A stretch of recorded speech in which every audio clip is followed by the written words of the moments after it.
'Cause in Oregon's small towns, it calls often and it calls loud. Mapleton, Oregon is not the kind of place where strangers usually stay for long, which is why everyone noticed when the man with the copper buttons arrived in the fall of 2017.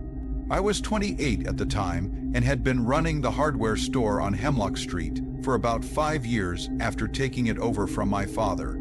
In a town where everyone knows everyone else's business, a new face stands out like a bright light in the thick fog that rolls in from the Cieslaw River. The man said his name was Logan, though I later learned that probably was not his real name. He had a quiet, careful way of moving and speaking, and he always wore the same worn denim jacket with copper buttons that caught the light in strange ways. He rented the old Garrison building near the town square, the one that had been empty since the antique store shut down in 2015. Within a week, a hand-painted sign appeared on the front window. It read, "Radio repair, all makes, all ages." Written in neat, perfect letters that looked almost too clean to be done by hand. The thing about Mapleton is that people still love their radios. It was an old habit from when the town was more cut off, before the highway was repaved, and before smartphones actually worked out here. My grandmother owned a Zenith from 1952 that she refused to give up. The Hendersons on River Road had a whole shelf of transistor radios they used during fishing season. So when Logan opened his shop, people were truly interested. I first met him when he came into my store looking for electrical wire and solder. It was a gray Tuesday afternoon in October, one of those days when the clouds hang so low it feels like you could reach up and touch them. He was polite, paid with cash, and had a way of looking at you that made you feel like he was quietly measuring something about you. His hands were strange too. His fingers were long, almost too long, and when he counted out the bills, I noticed his fingernails were trimmed into perfect little squares. Within 2 weeks, Logan had half the town bringing him broken radios. Mrs. Chen brought in her father's old Philco. Tom Bradshaw from the gas station brought 3 CB radios that hadn't worked in years. Even Sheriff Morrison brought in the department's old emergency radio from the 1980s that had been collecting dust. And Logan fixed them all, every single one. Radios that shops in Eugene and Florence had already said were beyond saving, Logan brought back to life, but then the broadcasts began. It was November 3rd when Sarah Winters called me at the store. Her voice shook so badly I could barely understand her. She said her kitchen radio, the one Logan had repaired just a week earlier, had turned itself on at exactly 3 in the morning. It wasn't playing music or the news. It was playing a recording of a conversation, her conversation from 2 days earlier, from inside her bedroom.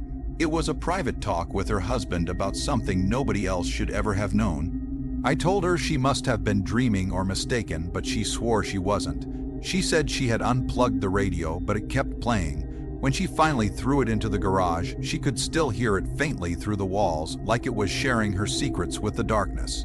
I might have brushed it off as fear or stress, except 3 days later it happened to someone else, then another, then it happened to me. My radio turned on at 3:07 in the morning on November 9th. I woke up to the sound of my own voice talking about something I had never told anyone. It was a conversation I had with my father a week before he died.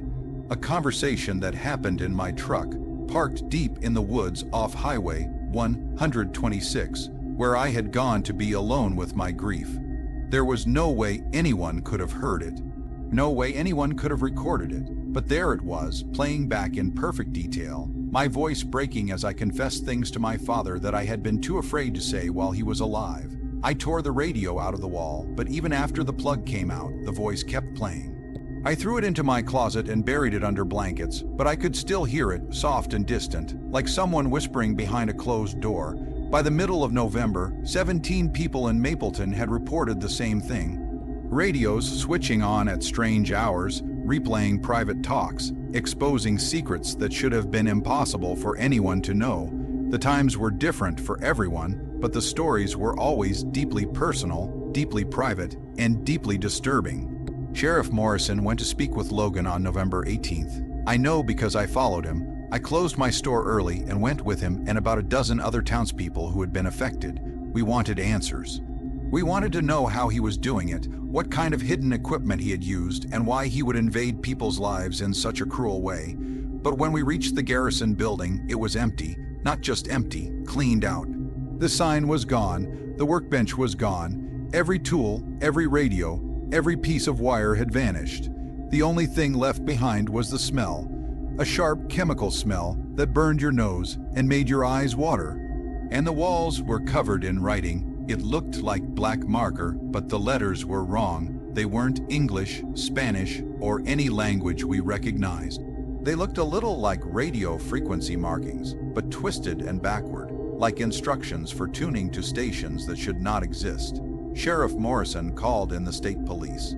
A forensics team came from Salem and spent 3 days searching the building with every tool they had. They found fingerprints everywhere, but none matched anything in any database. They found signs of heavy electrical use, solder marks on the floor, and burn patterns around the outlets that showed huge power draws. But they found no cameras, no microphones, no recording devices, nothing that could explain how Logan had captured those conversations. Then they found the basement. No one in Mapleton even knew the garrison building had a basement. According to the records from when it was built in 1967, it had been placed on a solid concrete slab. No basement, no crawl space, nothing underground. But when the team pulled up part of the floor in the back room, they uncovered wooden stairs leading 15 feet down into darkness. I wasn't there when they went down, but Sheriff Morrison told me about it later at the diner, his hands shaking as he held his coffee. He said the basement was wrong. It was far too big. The building above was about 200 square feet, but the basement stretched far beyond where the walls should have been.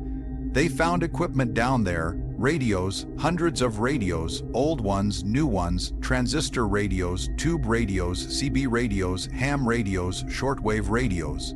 All of them lined up in wide circles on shelves along the walls, and every single one of them was on. They all played static, but it wasn't random. If you listened closely, the sheriff said you could hear voices inside it. Thousands of voices layered together, whispering and confessing. In the center of the largest room, there was a chair.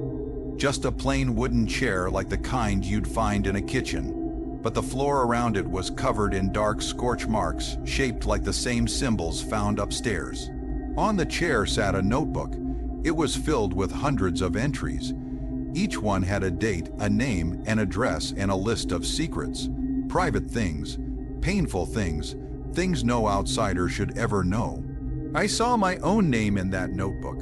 I saw my father's name. I saw the names of half the town and dozens more from Florence, Eugene, Reedsport, and other small towns along the coast.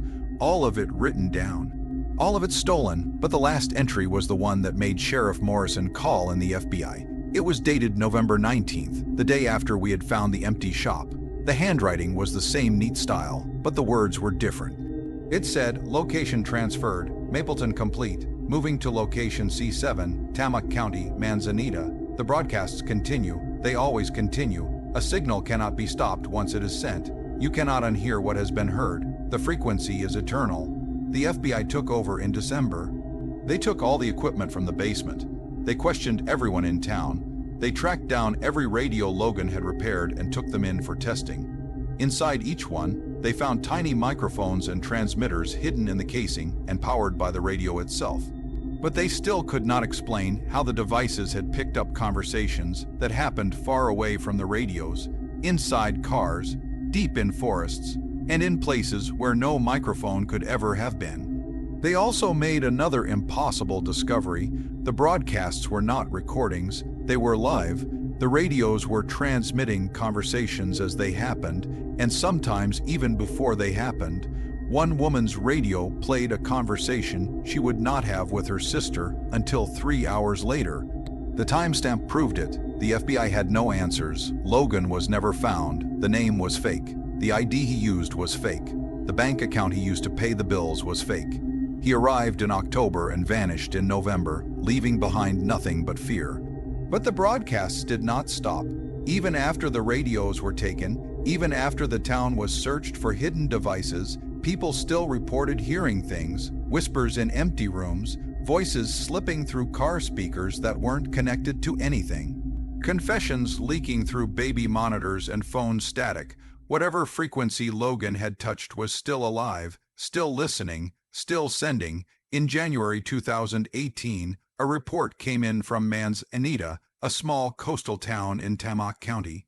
A repair shop had opened. A man in a denim jacket with copper buttons had hung up a familiar sign, "Radio Repair, all makes, all ages." By the time police arrived, the shop was empty. Another basement was found. Another notebook, another list of names, another message. Location C7 complete. Moving to location D4, Lincoln City. I don't live in Mapleton anymore. I sold the hardware store in March 2018 and moved to Portland, where the noise of the city drowns out any whispers that might try to reach me. But I still think about Logan. I think about his long fingers counting out bills. I think about those copper buttons flashing under the lights. I think about what Sheriff Morrison said was written beneath all the other symbols on that basement wall. A message in English that the forensics team tried to erase before anyone else could see it. Every radio is a confessional. Every frequency is a prayer, and I am listening to all of them. 3 months ago, my neighbor in Portland asked if I knew anyone who could fix an old radio. She said a repair shop had just opened down on Hawthorne Street. The sign was hand-painted. The man wore a denim jacket. I told her to throw the radio away. Some things are not meant to be fixed. Some frequencies are not meant to be found. And some voices should never be given the power to send your secrets into the dark where anything might be listening. The drive to Fossil carried me through miles of empty desert and forgotten highways, past rusted windmills and worn-down barns that looked exactly the same as they did 35 years ago. I had turned 42 just last month, and going back to that house felt like stepping backward through time. With every mile, another year of distance disappeared. My family owned that property from 1989 to 1991, but no one ever explained why we left so suddenly, why my father accepted a pay cut to move us to Pendleton, or why my mother would change the subject whenever I asked about the old place. The realtor had called me 3 weeks earlier. The current owners had abandoned it, stopped paying taxes, and the house now sat in foreclosure. Since my name was still tied to old county records as a former resident, they offered me the first chance to buy it. I didn't want the house, but something pulled me back to it, some unfinished question that had followed me for decades. The property looked smaller than I remembered, sitting on a dirt road, cutting through sagebrush and juniper trees about 2 miles outside Fossil. The town itself barely counted as a town anymore, maybe 450 people at most. Most of them served tourists who came to see the fossil beds or hike the John Day country. The paint on the house peeled away in long strips like dead skin, and the front porch sagged under years of harsh Central Oregon winters. I parked my rental car beside a pile of rotting lumber stacked against the detached garage decades ago, now home to pack rats and worse. The key was under a fake rock near the steps, exactly where the realtor said it would be. Standing there with that cold metal in my palm, I remembered my younger sister Sophie and how she used to grab my arm when we walked up those same steps after school. She was 7 when we lived here, always talking about the thin man she said stood in the corner of our shared bedroom at night. Mom would brush her hair gently and tell her it was only shadows from the porch light. But Sophie would shake her head so hard her braids flew, saying he was real, that he watched us sleep, that he was too tall for the room but somehow fit anyway. Inside, the house breathed out 30 years of dust and dry desert air. That heavy smell of abandonment filled my throat and refused to leave. Faded wallpaper peeled at the corners, showing water stains that spread across the ceiling like sick skin. I walked through the living room, my footsteps echoing on the warped wooden floor, remembering how my mother kept plastic covers on all the furniture, how my father sat in his recliner reading the East Oregonian while pretending not to hear Sophie crying upstairs about the thin man. Kitchen cabinets hung open, most of the doors gone. The old appliances had been ripped out, leaving empty spaces like missing teeth. But it was the hallway that stopped me, that narrow path to the bedrooms where the air felt thicker, heavier, like I was walking through unseen webs. The closet door at the end of the hall was cracked open just a little, The same closet Sophie refused to go near, the one she said the thin man came from. I pushed open our old bedroom door, the hinges screaming in the quiet, and found myself staring at that same corner where Sophie said he stood. The room felt wrong, too tight, like the walls had slowly crept closer over the years. Afternoon light leaked through dirty windows, stretching long shadows across the floor. I could understand how a 7-year-old might see monsters in those dark shapes.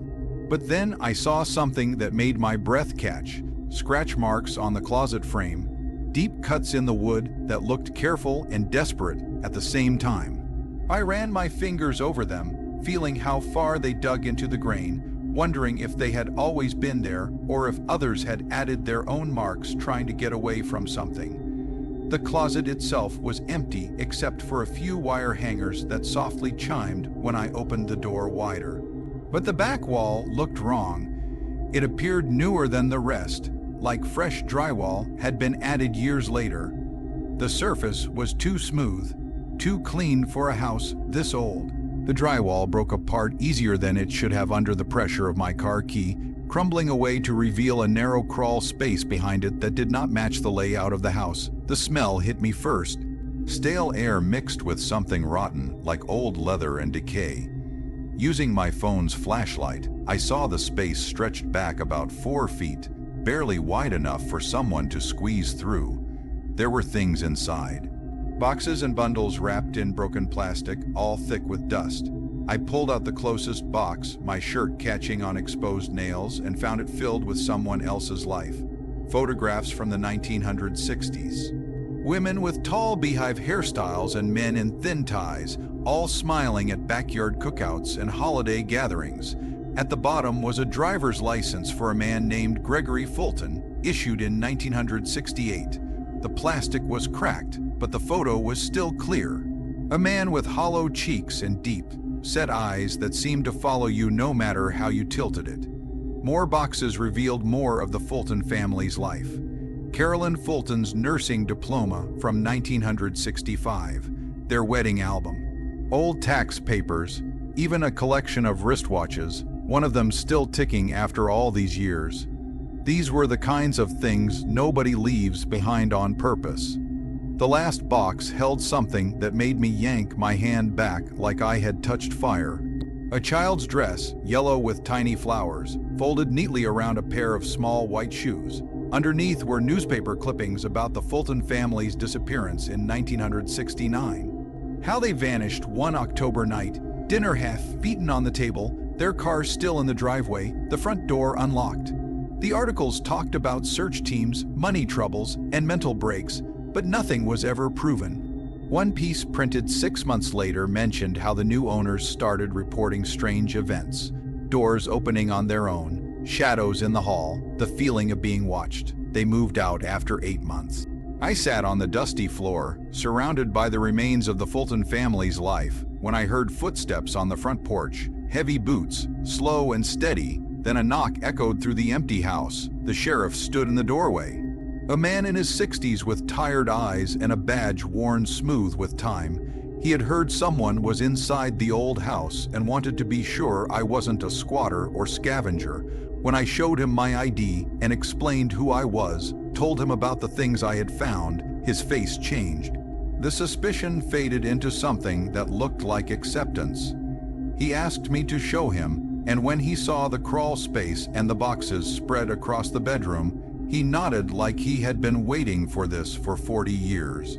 We knew they never left town, he said quietly, holding Gregory Fulton's license in gloved hands. But we never found bodies, never found blood, never found anything that told us what really happened that night.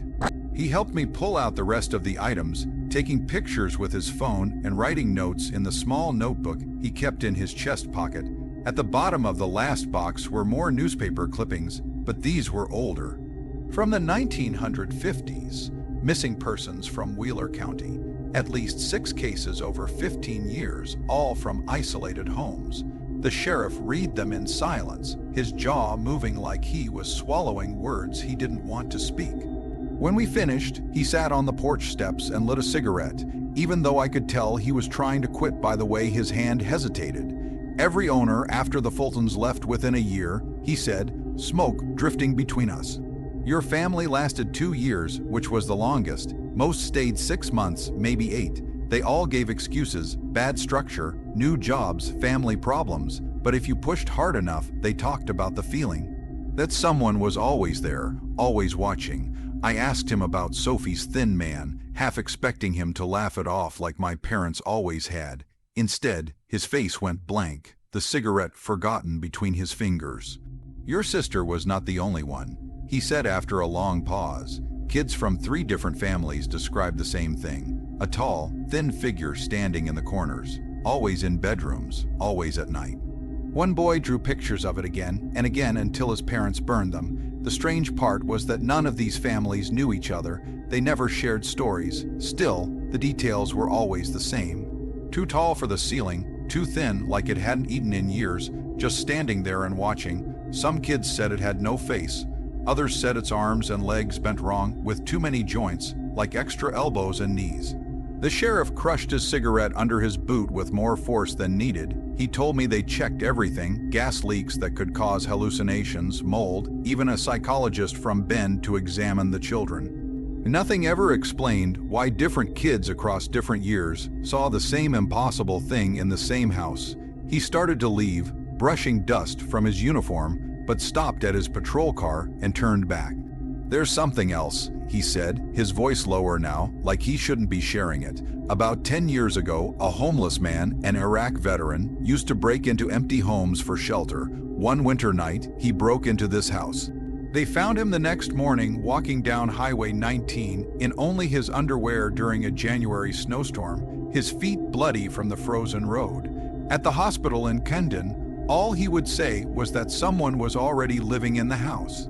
Someone in the walls, he kept repeating. He's too tall for the rooms, too tall for the doors, but he fits in the spaces between. The nurses sedated him, and after he woke up, he refused to speak about it again.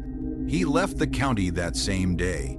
After the sheriff drove off, I stood alone in the house as the afternoon light faded into that soft golden glow that makes even ruined things look almost peaceful. I thought about calling Sophie and asking what she truly remembered, but I already knew she wouldn't talk about it. She spent years in therapy for what my parents called night terrors, though she insisted until she was 15 that it was real.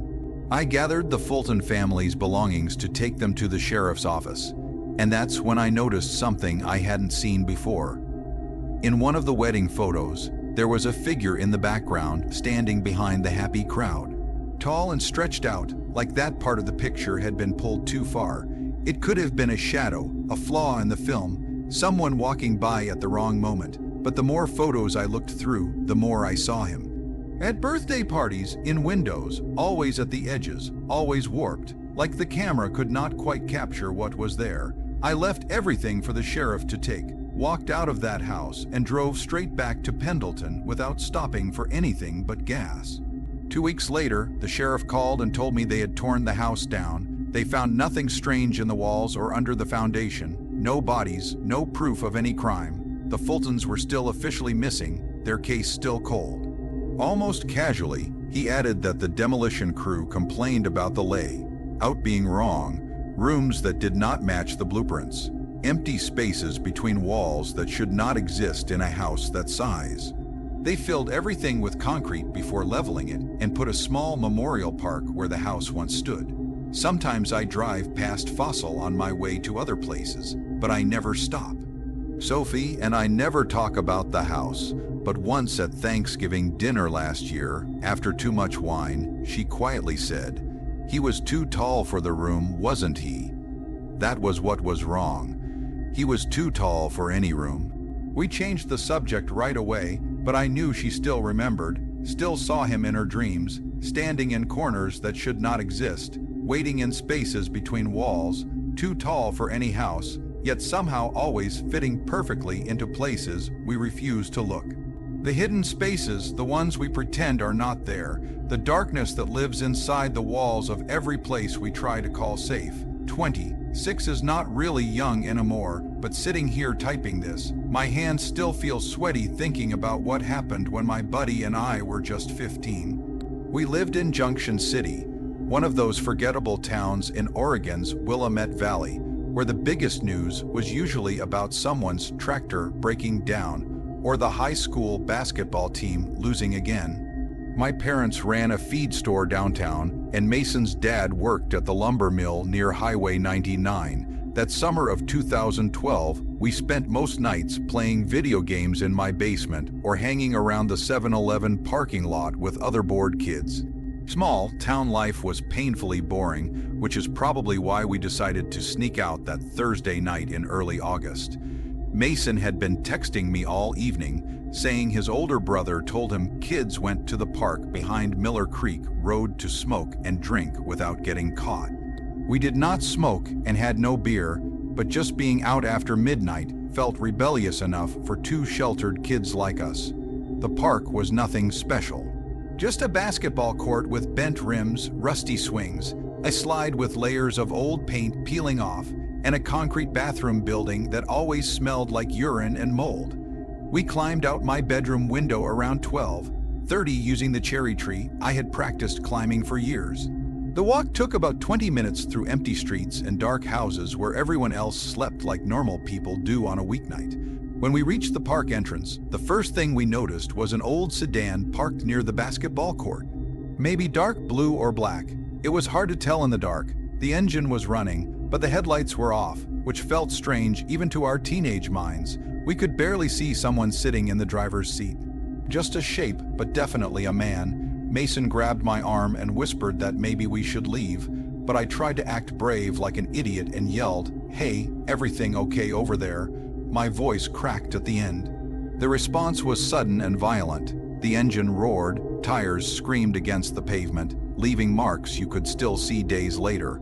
The car shot out of there so fast it nearly hit the fence at the exit. We stood frozen for a full minute, hearts racing, trying to understand what just happened. When the shock faded a little, we laughed nervously and joked about interrupting a drug deal or walking in on someone cheating. We walked over to where the car had been, and Mason spotted a cigarette butt still burning on the ground, one of those menthol ones with the green ring around the filter. The smart move would have been leaving right then. But we were 15 and thought we were untouchable. So instead, we went to the swings. The chains groaned loudly when we sat, that hollow metal sound that echoes in empty places at night. We had been there about 10 minutes, talking about stupid stuff like whether the new Call of Duty would be any good, when I noticed movement near the restroom building about 30 feet away. The men's room door was cracked open about 6 inches, and someone was standing behind it, watching us through the gap. At first, I thought it was another teenager or someone who really needed the bathroom. Then I saw the mask, one of those cheap plastic masks they sell at the county fair every year, the kind with the weak elastic strap. This one was supposed to look like a wolf or a dog, with fake fur glued around the edges that was peeling off. The person wearing it did not move at all, just stood there, perfectly still. I could see their eyes through the holes, reflecting light from the street lamp across the park.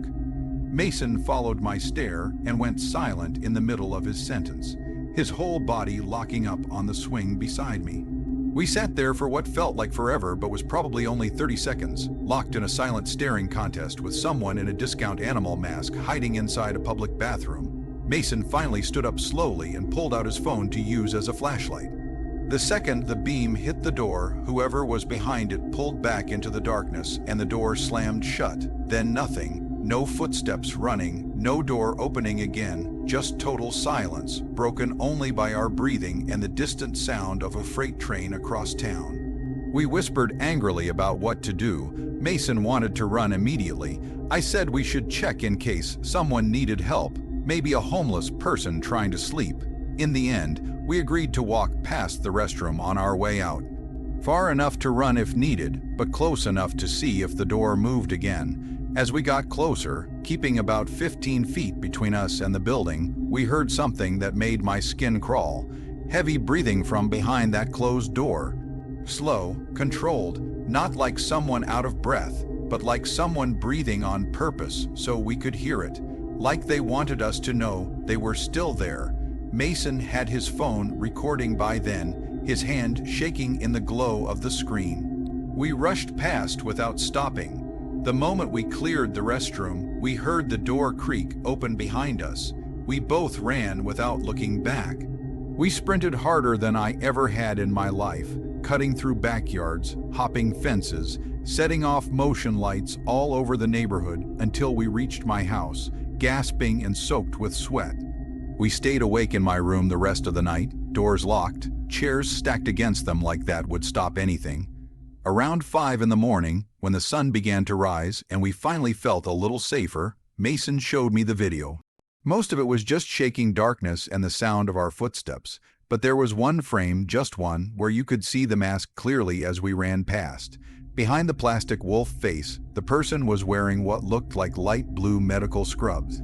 There was a dark stain on the front that could have been dirt or something much worse. We talked about calling the police, but figured they would think we were lying or punish us for sneaking out.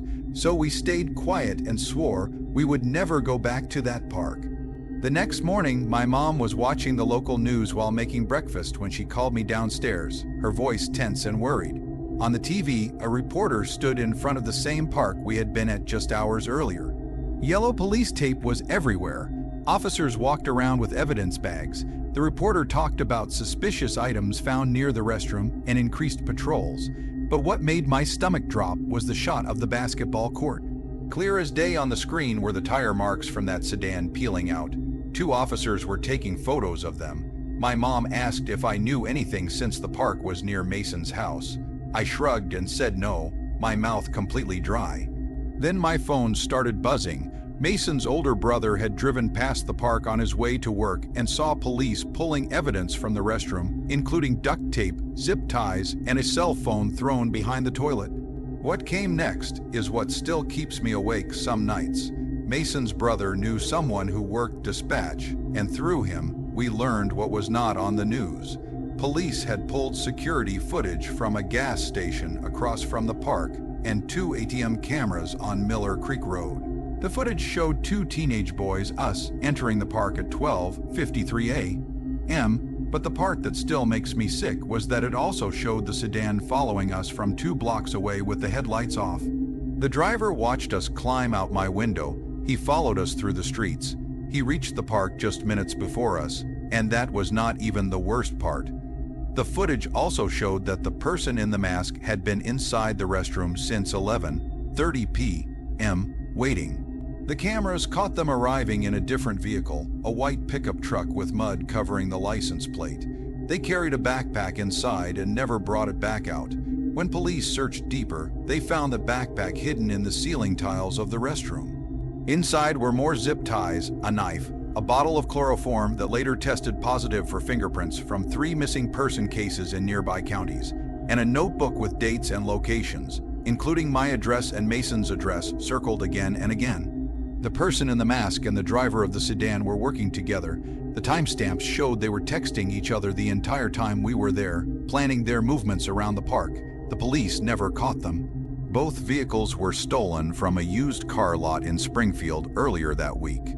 The DNA from the cigarette butt and the backpack matched no one in the system. Mason and I gave statements, and our parents were furious about us sneaking out, but that anger quickly turned into fear when they realized how close we had come to disappearing. Later, we learned there were similar reports from 3 other towns within 50 miles that summer. Eugene, Cottage Grove, Veneta, 2 teenagers or young people alone at night, suspicious vehicles, someone in a cheap mask, abandoned items pointing to attempted kidnappings. In one case from June, a girl went missing for 6 hours before escaping from a basement when her captors left to get food. She described 2 men, one tall and thin, one shorter and heavy, but trauma damaged her memory too much for a sketch. After our incident, the patterns suddenly stopped, like they felt the pressure and vanished. To this day, I triple-check my locks. I never go to parks at night, and whenever I see those cheap plastic masks in stores, I have to leave right away. Mason moved away for college and never returned to Junction City. We never talk about that night anymore, but I know he still thinks about it. especially when the news shows another story about someone who was not as lucky as we were. Someone who did not yell when they saw that car. Someone who walked just a little closer to that restroom door. Someone whose luck ran out in a small Oregon town where help was 20 minutes away and evil was patient enough to wait. The first time I heard about Bay Ocean was in a documentary film class at Portland State University in 2015. Our professor showed us old, grainy footage of a once busy resort town on the Oregon coast that had slowly slid into the Pacific Ocean, houses sinking into the surf, streets collapsing into sinkholes. An entire town erased by erosion and human mistakes. The official story said everyone escaped safely, and the town simply faded away as the ocean took it back. But sitting in that dark classroom watching empty homes with curtains still hanging in the windows, I felt something was wrong with that explanation. My name is Ava, and 3 years ago, at age 29, I decided to make my own documentary about Bay Ocean. Not about engineering failures or environmental lessons, but about the people, the families who supposedly left, the residents who walked away from their homes, their belongings, their entire lives on that thin strip of land between the bay and the sea. I wanted to know where they went and what they remembered. That obsession led me to things I wish I could forget. I began my research in the Tillamook County Archives in the spring of 2018, digging through property records, census files, and newspaper clippings from the 1930s to the 1970s. Bay Ocean was founded in 1907 as a luxury resort town. They called it the Atlantic City of the West. At its peak in the 1920s, more than 2,000 people lived there. There was a grand hotel, a swimming pavilion with heated saltwater pools, tennis courts, bowling alleys, and streets lined with beautiful craftsman homes. But when the jetty was built at the mouth of the bay in 1917, it broke the natural flow of sand, and the ocean began its slow attack. By 1932, the hotel was gone. By 1960, most residents had left. By 1971, the last house slipped into the sea, at least according to the records. What troubled me were the gaps. I found property records for 47 families who owned homes in Bay Ocean between 1955 and 1970. But I could only find relocation records for 31 of them. 16 families simply disappeared from public records. No forwarding addresses. No death certificates filed in the county. No property sales. Nothing at all. It was as if they had simply vanished. I spent 6 months hunting down the families who were connected to Bay Ocean, talking to descendants, collecting old photos, faded home videos, and half-forgotten memories. Most people were happy to talk about summer trips, fishing on the shore, and warm days before the town faded away. But the moment I brought up those 16 missing families, everything changed. One old woman hung up the phone without a word. A man in Astoria told me to stop asking questions and never call him again. A former county clerk claimed all those records had been destroyed in a flood, even though other files from the same years were still perfectly intact. That resistance only made me push harder. In October 2018, I drove out to the Bay Ocean area with my camera gear and camping supplies. The town itself was completely gone, replaced by a hiking trail and a stretch of beach. But I had old maps that showed exactly where the streets once ran, where those last homes had stood before the ocean claimed them. The weather was classic Oregon coast in fall, gray skies, cold wind off the water, rain always threatening. I parked at the trailhead and walked out to where the center of town used to be, using my GPS for exact positions. Most of it was just sand dunes and beach grass now, but if you looked closely, traces were still there. Pieces of concrete, rusted pipes, smooth broken glass shaped by decades of sand and waves. I was filming general footage, describing what once stood there when I noticed something that did not belong. About 30 yards from the beach, half buried in sand, was a concrete basement. Not broken foundation pieces, but an intact basement with standing walls, hidden behind a dune where the old map showed the Harrison family home, one of the 16 missing families. I should have reported it immediately, but curiosity won. This was the kind of discovery that could change everything. I climbed down into the basement using my camera light. The space was about 10 by 12 feet, filled with nearly 2 feet of sand. But inside were personal belongings protected by the concrete. There was a child's bicycle, the tires rotted but the frame still solid.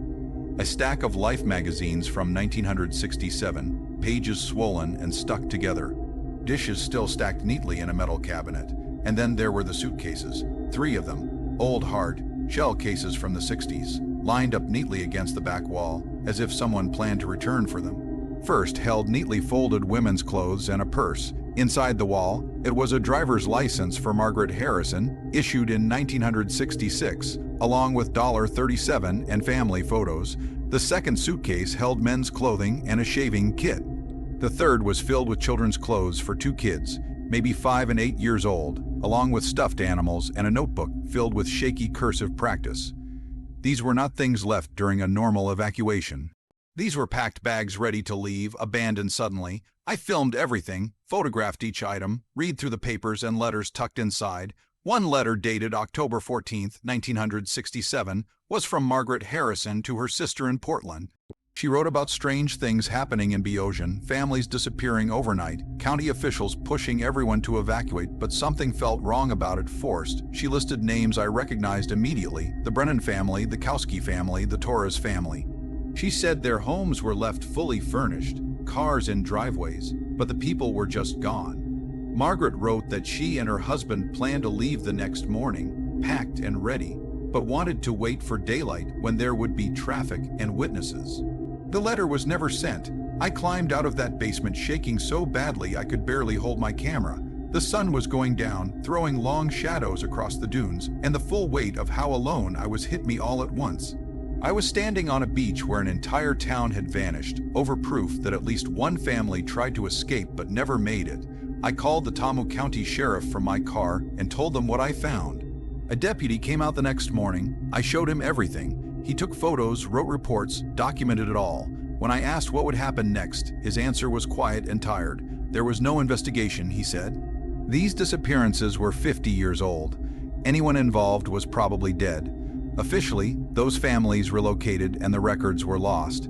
That story would not change. Afterward, off the record, he told me something else. When they demolished the last buildings in Bay Ocean in the early 1970s, crews found similar packed belongings in other houses: suitcases, meals left on tables, cars with keys still inside. The county quietly destroyed everything, bulldozed it into the ocean with the debris. He said there were old rumors in Tamaki County that something terrible happened in Bay Ocean in the late 60s. Some blamed organized crime. Others whispered about secret government projects. A few claimed the ocean itself took payment for the town. I kept working on my documentary, but its meaning changed. I showed Margaret's letter to the families of the missing. Some broke down crying. All of them had been told their relatives simply moved away. None of them knew about the packed bags or the interrupted escapes. I also found something else I can't explain. In the Tamu County archives, buried in Coast Guard logs from 1967 and 1968, were reports of strange activity near Bossier. Lights seen on the beach at night when the town was supposed to be empty. Reports of buildings showing signs of use months after the last residents left. One officer wrote that during a patrol in March 1968, he saw what looked like people standing on the beach. When he approached, there was no one there, just footprints leading to the water and stopping. My documentary was never released. I have hours of footage, interviews, and evidence that something dark happened beyond erosion and bad planning. But no one will touch it. Festivals rejected it. Streaming services passed. One person told me quietly that accusing the county of covering up mass disappearances was too dangerous. So the footage sits on hard drives in my apartment, and Bossier remains a simple warning story about nature and human mistakes. The official story stays the same. The 16 families are listed as relocated, records lost. But I know the truth. They tried to leave. They packed in fear. And whatever stopped them is still out there beneath the sand and surf where Bay Ocean once stood, where the ocean took not just a town, but the people too. 38 is old enough to look back and understand that some wounds never fully heal. They just scar over and wait to be reopened. I lived in Spray, Oregon from 1982 to 1984. during the 2 years that destroyed everything my family built in that quiet corner of Wheeler County. My father ran the only pharmacy in town, and my mother taught at the elementary school. Life was simple and good. Doors stayed unlocked. Everyone knew everyone. Then the letters began to arrive. Within 2 years, Spray went from 189 people to a silent place of empty houses and abandoned buildings. The first letter arrived in May 1982. It was addressed to Thomas Brennan, the hardware store owner, mailed normally with no return address and a Portland postmark. Tom brought it into my father's pharmacy, pale and shaking, asking if anyone else had received strange mail. The letter described in detail how Tom had stolen money from his business for 3 years to support a secret gambling habit. It listed dates, amounts, even private poker games in Madras where he lost thousands. It was typed on plain paper and signed only, "A friend who knows." The details were perfectly true. Within a week, his partner ended their business, his wife filed for divorce, and Tom disappeared in the middle of the night. We thought it was a single act of revenge. Then 2 weeks later, 3 more letters arrived. Nancy Whitmore's letter exposed her affair. Robert Chesterton's letter revealed his fake military service. Sarah McKinley's letter exposed a child she gave up for adoption 20 years earlier. Every letter was accurate. Every secret was real. By July, the letters came every week. People feared their own mailboxes. My father received his in August. I was 12. He read it. His face turned white, folded it carefully, and left without a word. My mother found him crying in his truck behind the pharmacy. The letter revealed he had been diluting medications to cut costs. No one had been harmed, but it was illegal and deadly to his career. What terrified him most was that the letter quoted records he kept locked away. The pattern continued. The minister's lost faith was exposed.